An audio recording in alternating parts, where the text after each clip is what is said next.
In the latter part of 2011, NASA released this statement. We are experiencing a La Nina pattern of sea surface temperatures in the Pacific Ocean. Conditions are ripe for a stormy, wet winter in the Pacific Northwest. To this we had just one thing to say. Viva La Nina.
Alright, before we get too crazy, let's start from the beginning. After having lived in the desert my entire life, I was a little overwhelmed when I first came to the Snoqualmie Valley.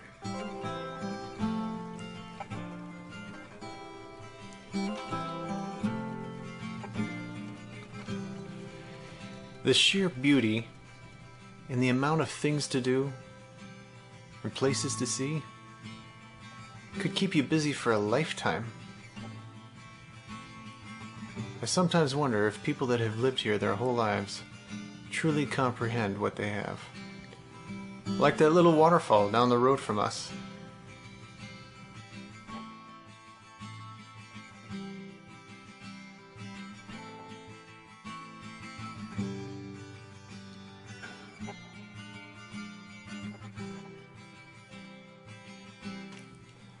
But there is one thing you learn real quick. You gotta take advantage of the sunshine. So this summer we took a trip up to Goldmeyer Hot Springs, at the very end of Middle Fork Road.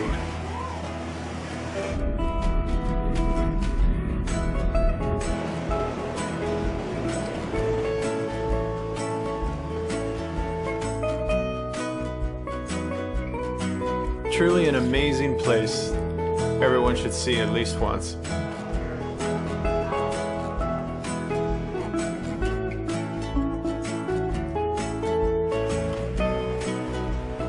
So we got our fill of the sun and the good weather, because we knew La Nina and the cold were on their way.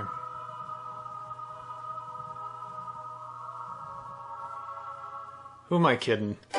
We wanted it to come.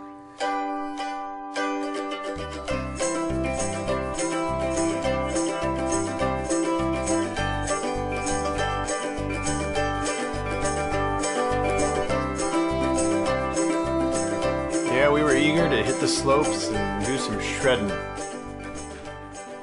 Well, as much as I'd like to say we're enjoying the view here, and as much as I wanted to show you some bomber snowboard footage, being from Arizona, the fact is, we suck. So I figured I better hand the camera over to Nick and his trusty sidekick, so he could get us some footage of what it would look like if we actually knew what we were doing.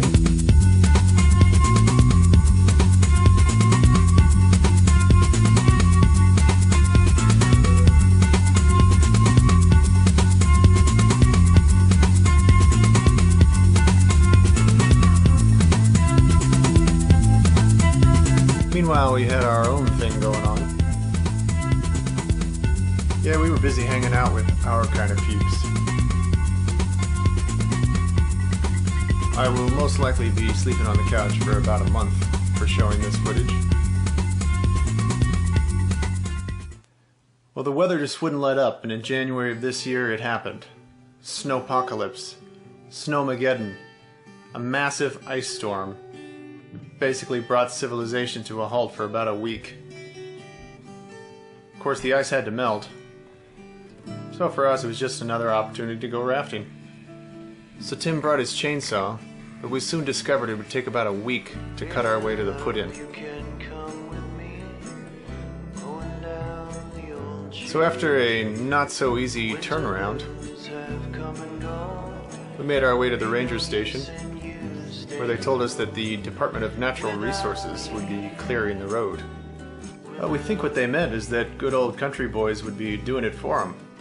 So after a quick tutorial on what kind of wood this was, Tim and I joined right in the party. He had just bought a wood stove for his home, so he was happy. So on our third day out, we could see the river, but we still couldn't get to it.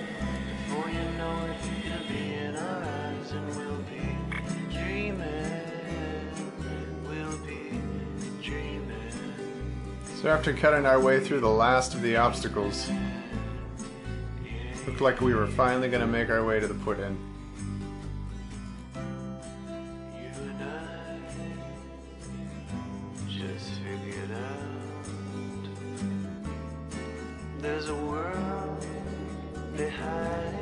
Now there was one very distinct advantage to all the snow and ice.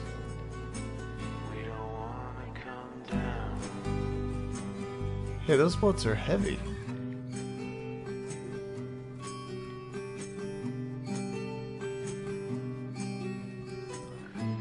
So we had finally made it to the river. And so begins the story of the Middle.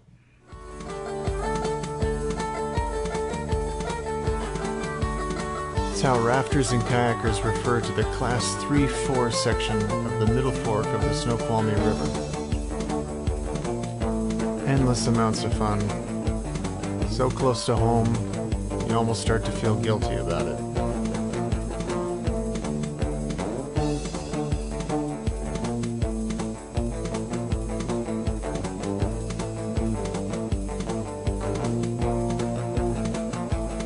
Sometimes you get lucky and the sun comes out.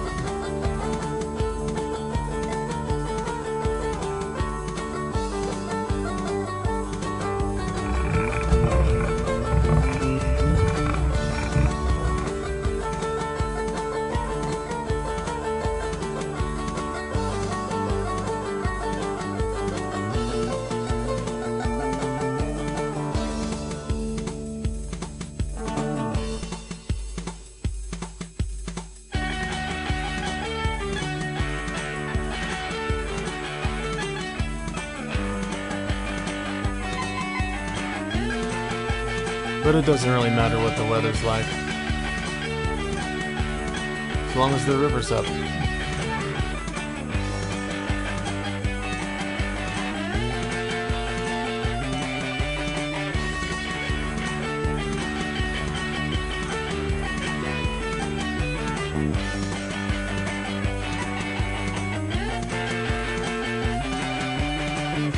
Now our decision-making process when we're on the river is very professional.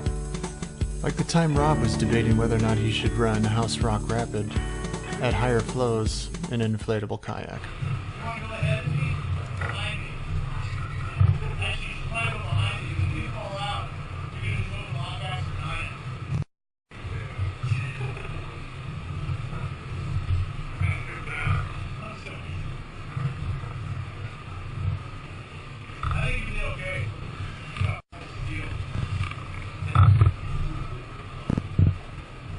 Behind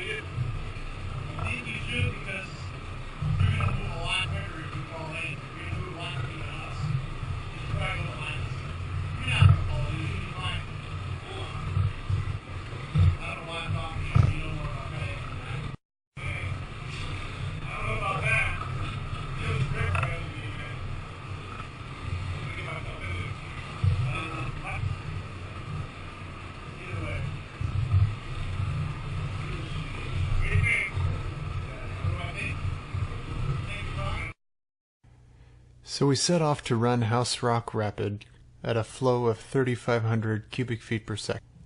Unfortunately, this is the last time we ever saw Rob. Until he came out of the bottom of House Rock, pumping his paddle in the air. Yeah, the adrenaline rush kind of went to his head and he started telling us some really personal things about himself. It's all fun and games on the middle, till you wake up one morning and you see this on the river flow chart. The middle hovering somewhere between 5,500 and 6,000 cubic feet per second. The only thing to lighten the mood was me finding my beanie that I had left 2 weeks earlier in the exact same spot.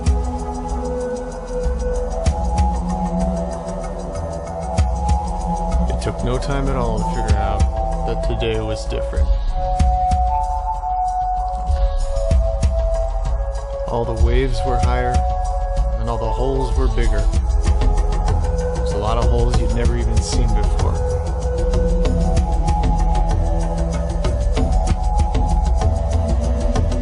Once we started to hit the bigger rapids on the river, it got serious real quick.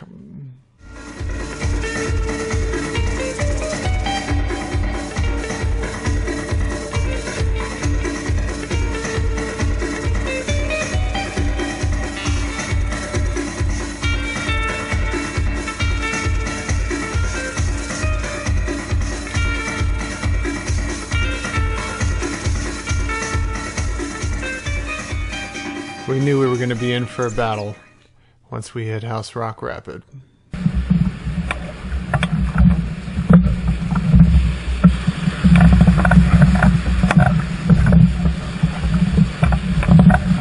Now, House Rock Rapid is very long, and at this level is probably bordering on Class 5. So you couldn't really pick a worse spot to flip your boat.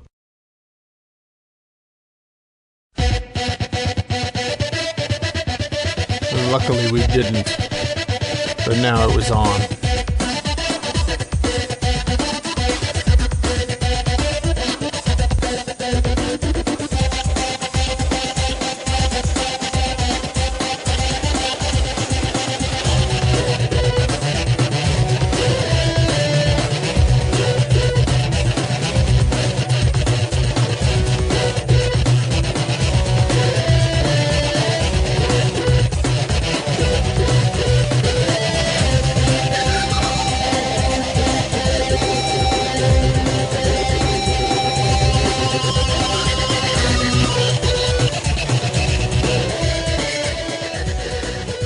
It was an epic day on the middle.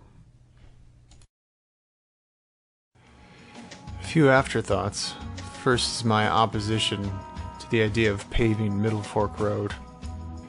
I'm a strong believer in the idea of wilderness, and the journey to get there is part of the experience. All roads need maintenance, but you have to draw the line somewhere. Should all our hiking trails look like this? Certainly not. Because the mud and the dirt and the rough road is part of what makes a wilderness experience. Then there's the issue of the North Fork of the Snoqualmie, and the company's continuing efforts to try and build a dam diverting water out of Ernie's Canyon, one of the premier kayaking destinations in the state. Once again proving that money is the worst enemy of nature. So find out what's going on in your own backyard, and be hopeful, because they can hack away at it, but in the end, nature always wins.